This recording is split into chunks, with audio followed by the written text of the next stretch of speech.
नमस्कार दोस्तों, आज के इस वीडियो में हम आपके लिए शिव भक्त चिड़िया के जोड़े की एक सच्ची कहानी लेकर आए हैं। चिड़िया और बूढ़ी माँ की सच्ची कहानी है। इस कहानी को पूरा जरूर सुने। गौरैया का जोड़ा भगवान शिव के मंदिर के पास एक पेड़ पर रहता था। शिव मंदिर में आरती के समय पहुंच जाता और घंटों तक भगवान शिव की आराधना करता था। उसके बाद अपने परिवार के लिए दाना पानी की व्यवस्था करता। यह उनके प्रतिदिन का नियम था।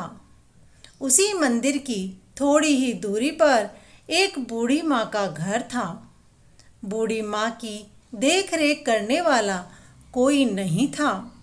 वह बूढ़ी माँ पक्षियों से बहुत प्रेम करती थी। पक्षियों के लिए रोज दाने पानी की व्यवस्था करती थी। चिड़िया का वह जोड़ा वहाँ रोज दाना चुगने आता था। मौज मस्ती के साथ दाना चुगते और अपने बच्चों के लिए ले जाते थे। अब यह उनके रोज का नियम था। बूढ़ी माँ रोज अपनी छत पर दाना डालती और पानी की व्यवस्था करती।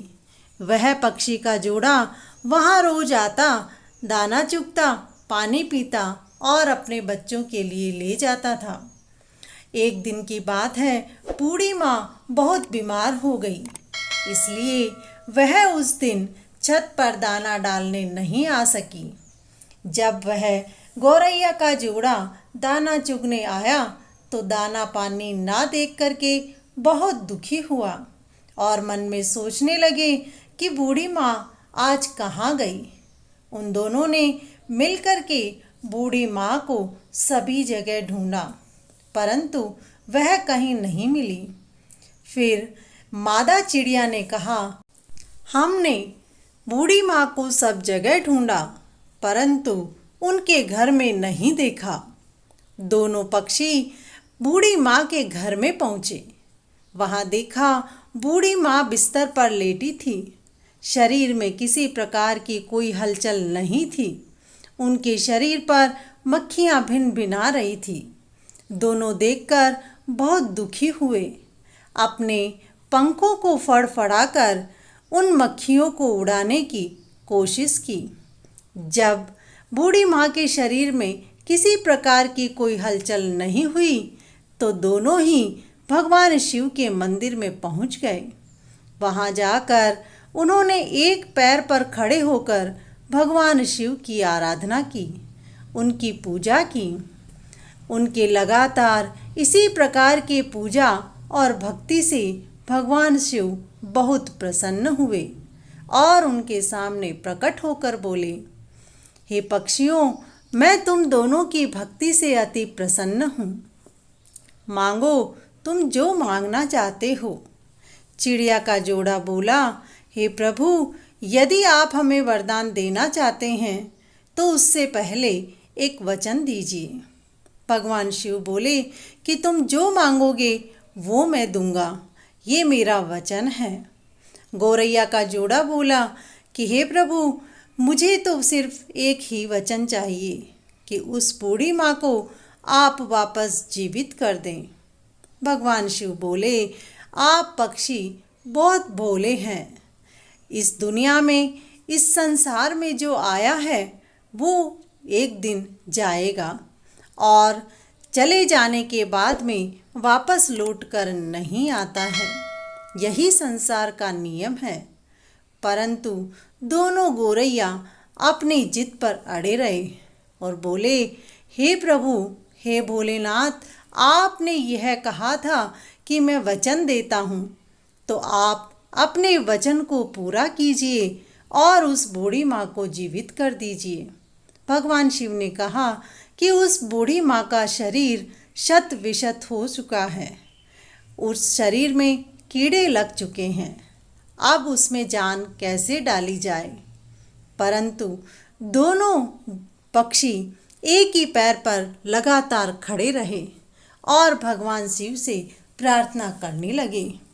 भगवान शिव उनकी भक्ति से प्रसन्न हुए और बोले कि हे गौरैया, आपने अपनी क्षमता से ज़्यादा मेरी तपस्या की है, इसलिए मैं आप पर प्रसन्न हूँ और आपके कहे वरदान को प्रदान करता हूँ। भगवान शिव ने बूढ़ी माँ के शरीर को ठीक किया और उसमें जान डाल दी। बूढ़ी माँ के शरीर में जान आते ही उन्होंने भगवान शिव को सामने देखकर प्रणाम किया और बोले कि हे प्रभु, मैंने ऐसा कौन सा धर्म किया, पुण्य किया, जिसकी वजह से मुझे नया जीवन दान मिला है। आपके दर्शन से मेरे जन्म जन्मांतर के पाप कट गए हैं।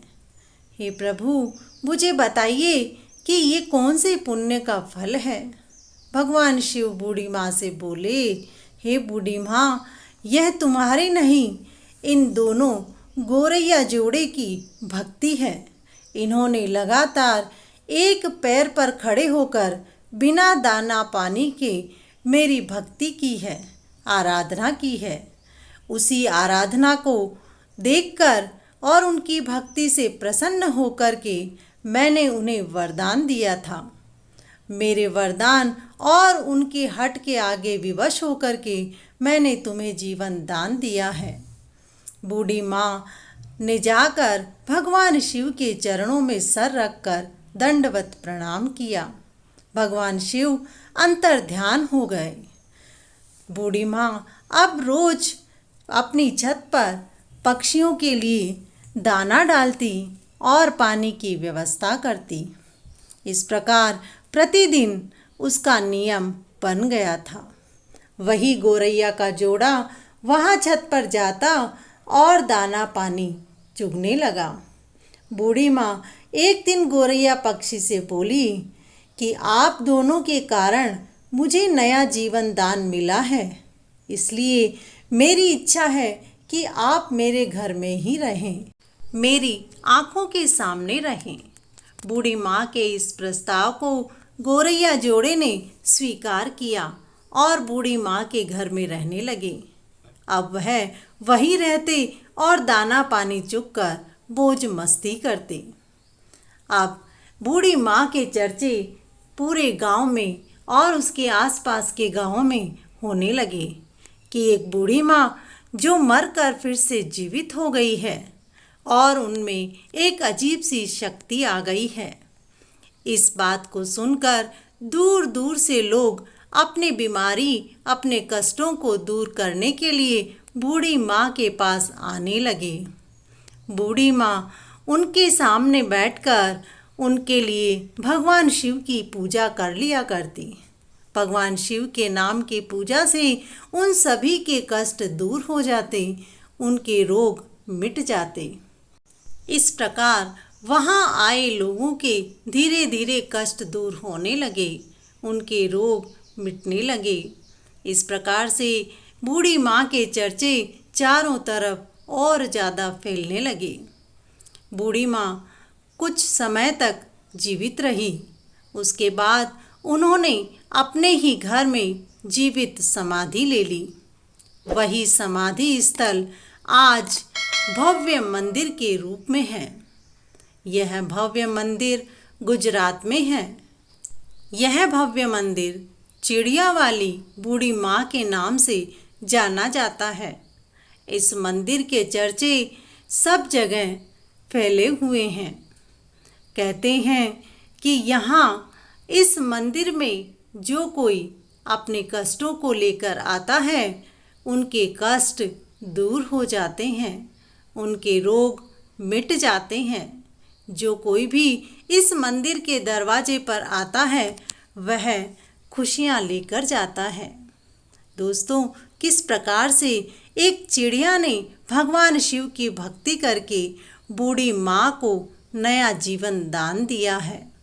बूढ़ी माँ के उस मंदिर पर एक गोरैया का जोड़ा हमेशा दिखाई देता है। माना जाता है यह वही पक्षी जोड़ा है जिसने भगवान शिव की भक्ति करके बूढ़ी माँ को नया जीवन दान दिया था। बोली बोली शंकर की जय, शिव भक्त गोरैया जोड़े की जय। दोस्तों, कहानी पसंद आई हो तो वीडियो को लाइक करें और अपने दोस्तों के साथ ज़्यादा से ज़्यादा शेयर करें और कमेंट बॉक्स में ओम नमः शिवाय लिखना ना भूलें।